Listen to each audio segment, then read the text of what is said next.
모두가 알고 싶지만 어디서도 알려주지 않는 나만 알고 싶은 전략. 오늘 김종규 의사가 모두 전해드립니다. 함께 해보시죠. 원포인트 레슨. 오늘도 김종규 의사 만나볼게요. 안녕하세요. 안녕하십니까. 네, 의사님. 최근 이 시장이 낙폭과대주에 굉장히 또 집중을 하고 있는 것 같아요. 한 종목, 한 섹터 잘 잡아서 또 수익을 잘 내고 싶다라고 하는 그 열망이 느껴지는데 그래서인지 증권사 리포트도 긍정적인 소식이 좀 쏟아지고 있습니다. 저희 원포인트 레슨도 오늘 그런 섹터에 집중해보자 하는데요. 오늘의 주제 함께 열어보시죠.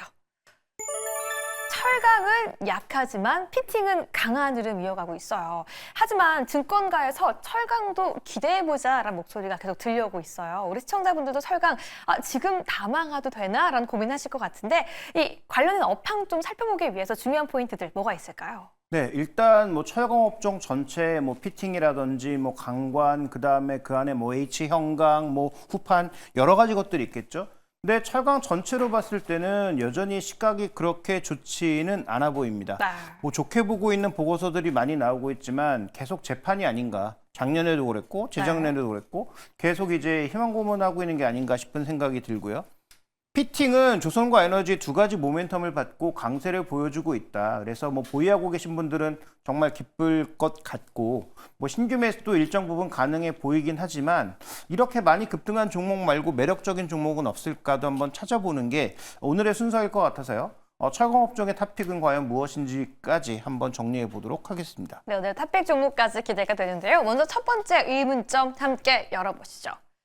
아니 이런 소식이 있더라고요. 중국으로부터 내년이 되면 철강의 유입이 감소할 것이다. 그리고 철강의 주가 지금은 지지부진하지만 해 뜨기 전이 가장 어둡다. 그런데 이게 또 희망 고문이면 어떡하지라는 걱정도 있어요. 어떻게 보실까요? 네, 그러니까 긍정적인 리포트는 많이 나오고 있는데 제 생각엔 이프가 너무 많이 붙고 있다. 이렇게 된다면 약간 희망 고문 섞인 분석이라는 거죠.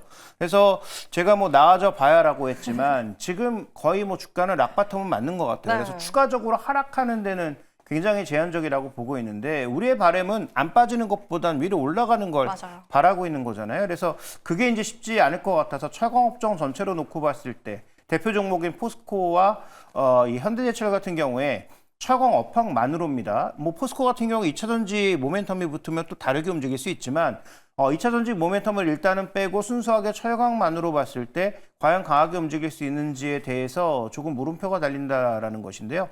자, 두 가지 그림을 보면서 한번 확인해 보도록 할게요. 네. 자, 첫 번째 준비된 그림 보시면 이건 하나증권의 분석이라기보다는 글로벌의 분석을 하나증권에서 인용한 거라고 봐야 되는데요. 자, 전 세계에서 올해 4년 만에 처음으로 업황이 돌아선다. 철강 수요가 저 회색인지 2025년이니까 플러스로 반전될 거라고 보고 있는 건데요. 지역별로 살펴봤을 때는 일단 뭐 기타 지역하고 그다음에 북미 지역 중심으로 수요 회복이 일부 있고 나머지 지역은 뭐 그렇게 크게 유리한 상황은 아니다 이렇게 보고 있는 것인데 자 이렇게 된다고 한들 저 반등의 폭이 생각보다 굉장히 좀 미약한 상황이고요.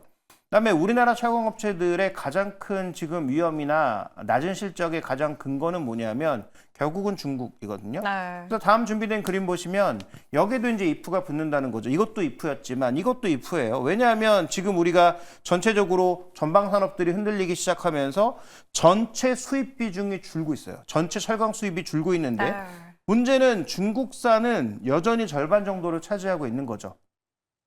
결국은 가격이다. 그래서 우리나라 철강 산업, 전방 산업이 일단 안 좋아서 전체적으로 침체에 빠진 부분도 있지만 우리가 그래도 중국산을 절반이나 쓰는 가장 결정적 이유는 가격이 낮기 때문에 쓰는 것이라서 만약에 전체 수입 물량이 더 줄어든다고 하더라도 가격이 싸면 과연 중국산을 쓰지 않을까에 대해서는 저는 뭐 납득하기 좀 어렵다라는 거죠. 그다음에 지금 전방 산업 중에서 조선과 에너지 관관 정도를 빼면 좋은 철강 전방 산업이 있나? 뭐 자동차라든지 그다음에 뭐 가전이라든지 뭐 건설이라든지 이런 쪽이 올해보다 더 나빠지지는 않을 거야 정도. 혹은 올해 정도의 수준을 유지할 거야 정도인 것이지 더 뭐 폭발적으로 좋아진다든지 수출이 되고 있는 것은 아니라는 점을 본다면 철강업종 전반에 대해서는 바닥은 확인했다 정도가 여전히 저는 적절한 분석이 아닌가 이렇게 좀 보고 있는 것이죠. 철강산업 바닥은 맞다. 하지만 지금 우리 투자자분들이 보고 싶은 이유는 낙폭 과대였기 때문에 급상승이 가능할까가 포인트이기 때문에 그런 관점에서 본다라면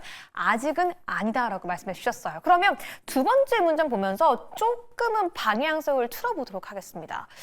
피팅 관련 종목들은 지금 신고가를 이어가고 있는데요. 이유를 굳이 생각해 본다라면 조선 이슈도 있을 것 같고 대왕고래 이슈도 연일 보도가 되고 있는데 왜 강한지 앞으로도 강할 건지 점검해 봐야 될 것 같아요. 네, 뭐 일단 대왕고래는 빼시죠. 왜냐하면 그게 정확하게 뭐가 나올지 아직 모르니까. 알겠습니다. 거기서 나와서 정말 개발이 돼야 되는 것이고, 그다음에 실제로 대왕고래가 가기 위해서는 생각보다 굉장히 오랜 시간이 필요하니까요. 네. 뭐 대왕고래 모멘텀은 아닌 것 같아요. 그래서 네. 지금 가스가 저는 키포인트라고 보는데 아까 이제 조선하고 에너지 두 가지라고 말씀드렸잖아요. 그렇죠. 근데 그 두 가지를 연결하는 고리가 뭐냐? 천연가스라는 거죠. 아. 자, 다음 이제 준비된 그림 보시면 연초부터 천연가스에 대해서는 계속 긍정적인 의견을 피력하고 있는데 지금 많이 오른 것 같지만 전체 흐름을 봤을 때 저 앞에 러우 전쟁으로 인한 급등을 제외했을 때 장기 박스의 상단이에요. 그래서 이걸 돌파한다면 생각보다 위가 많이 열리는 그런 상황이기도 하고 더 중요한 거 뭡니까? 당장 에너지가 필요하지만 원자력, 뭐 태양광, 풍력, 제 아무리 떠들어봐야 내일 만들 수 있는 건 네. 천연가스를 제외하고는 없다는 거죠. 그러니까 그런 의미에서 천연가스는 저는 앞으로도 뭐 긍정적으로 보고 있는데 이 천연가스의 움직임에 결부돼서 움직이는 결국 뭐냐? 에너지와 조선이라는 겁니다. 미국에서 많이 생산하는 것도 전반적인 피팅의 강세에 결부되어 있고요. 네. 그다음에 그것을 나르기 위해서 배를 많이 만들어야 되니까 배 안에 들어가는 조선기자재로서의 피팅도 늘어나고 있는 거죠. 그게 이제 주가를 끌어올린다라고 봐야 되는 거고요. 실제로 그 산업을 보기 위해서 두 대표 종목의 주가를 한번 끌어와 보도록 할까요? 네. 자, 준비된 다음 그림 보여주시면 두 종목의 이제 주가를 우리가 보실 수가 있는데, 그렇죠.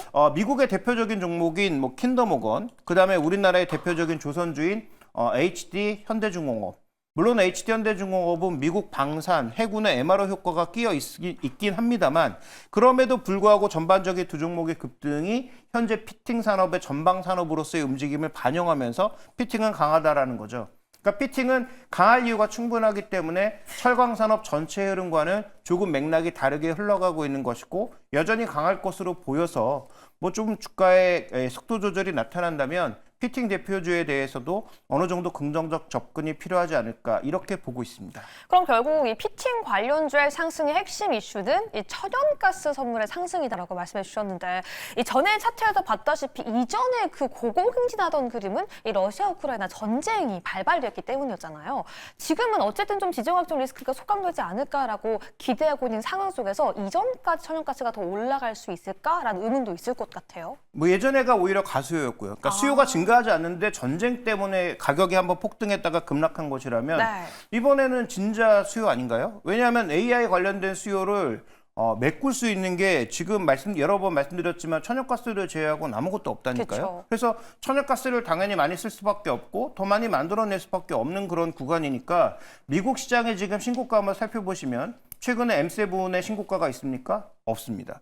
최근의 신고가는 전부 은행주, 중소형은행, 그 다음에 에너지 중에서도 철저하게 유틸리티, 그 다음에 이런 강관, 이런 것들이 전부 신고가예요. 그러니까 트럼프 시대로 오면서 뭔가 바뀌고 있다는 거죠. 물론 이게 내년에도 지속될지는 살펴봐야 되겠지만, 그래서 지금의 이 변화하는 과정을 본다면, 그때는 가수요였고 일정 부분에 급등했다는 급락이 나왔다면, 이번에는 진짜 수요를 동반하고 있는 거란 말이죠. 그래서 저는 이번에 천연가스의 상승은 조금 다르게 봐야 된다라고 보고 있습니다. 네, 그렇다면 저희가 이렇게 철강 관련 업황도 점검을 해봤고요. 피팅밸브 관련 업황까지 점검해 봤기 때문에 정말 이제 결론에 한 발자국 다가설 수 있을 것 같습니다. 세 번째 문점 열어보시죠. 그러면 우리 시청자분들은 현 시점에서 무엇을 봐야 수익까지 도달할 수 있을까요? 네, 일단 뭐 피팅도 봐야 되는데 네. 피팅이 단기간에 주가가 좀 많이 올랐잖아요. 그렇죠. 좀 부담스러울 수 있단 말이죠. 네. 그러면 말씀드렸다시피 미국이 지금 천연가스를 더 파겠다, 더 무언가 해보겠다는 의지를 피력하고 있고 마침 정부의 정책 방향도 그쪽으로 흘러갈 것으로 현재 예상이 됩니다. 네. 그렇다면 우리는 우리 기업에 투자하고 있으니까 우리나라에 투자하고 있으니까 혹은 미국에 투자하고 있다면 미국 내에서도 어떤 종목을 봐야 될까? 그 천연가스와 관련된 종목군들을 봐야 된다는 거죠. 네. 우리나라에서 관련주로서 미국으로 직접적으로 수출하는 기업, 에너지 관광 기업들을 봐야 되는 상황이고요. 그다음에 미국의 천연가스를 직접 개발하거나 그와 관련돼 있는 그런 종목군들을 보는 것이 저는 답이라고 판단하고 있습니다. 그래서 뭐 탑픽의 한 종목은 이미 아까 차트를 보여드렸기 때문에 그러면 우리나라에서 미국에 수출하는 에너지 관광 대표적으로는 세아제강 있거든요. 네. 이 종목이 실적이 망가지면서 밸류가 어느 수준에 와 있는지 한번 보시죠. 자, 이익이 나지 않으니까 PE 그러니까 이익 관점으로는 여전히 낮지 않은 상황인데 PB 관점으로는 지금 0.3배까지 빠져 있는 상황이거든요. 그러니까 우리나라에선 지금 팔아도 관광 쪽에서 전혀 이익을 못 내고 있어요. 이익이 제로거나 오히려 마이너스인 수준인데 그럼 수출로서 이익을 내고 있다라는 얘기인데 환율 효과도 받지 못하고 지금 정체가 되고 있는 것은 미국의 에너지 상황과 맞닿아 있는 상황인데 4분기부터 트럼프 정부의 움직임을 보고 미국 기업들이 움직이기 시작한다면 또 이 기업이 킹덤 오건에도 납품하고 있고 그렇죠. 여러 미국의 에너지 기업에 납품하고 있거든요. 그러니까 그런 관점에서 본다면 아마도 4분기부터 어느 정도 이익 반전을 생각할 수 있지 않을까라고 생각하고 있고요. 그러면 이런 질문이 나올 수 있어요. 관세 부여하면 어떡할 거냐. 네. 이미 오늘 아침에 뭐 미국의 10%, 중국의 10% 관세, 뭐 캐나다하고 멕시코의 뭐 25% 관세 얘기 나오고 있잖아요. 네. 보편 관세면 다 마찬가지입니다. 그렇다면 뭐 이 업종에 미친 영향도 제한적이라고 볼 수 있어서 저는 뭐 세아제강이 현재 좀 이 정도의 딥밸류라면 충분히 철강주 중에서는 오히려 탑픽으로 봐야 되는 게 아니냐. 철강 업종이 아니라 에너지 강관으로서의 탑픽으로 봐야 되는 게 아니냐. 이렇게 보고 있고요.